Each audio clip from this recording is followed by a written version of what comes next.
বিগত 17 বছরে আওয়ামী লীগ যতগুলো বড় সিদ্ধান্ত নিয়েছে তার বেশিরভাগই ছিল কোনো না কোনো বিরোধিতার মুখে।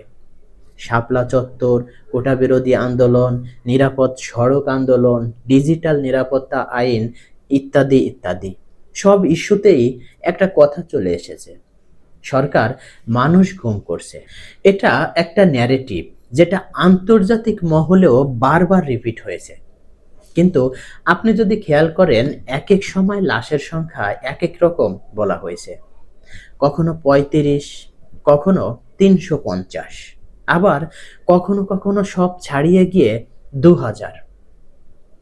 অথচ কোনো পরিবার, কোন এলাকায়, কোনো থানায় তার বাস্তব তথ্য পাওয়া যায়নি।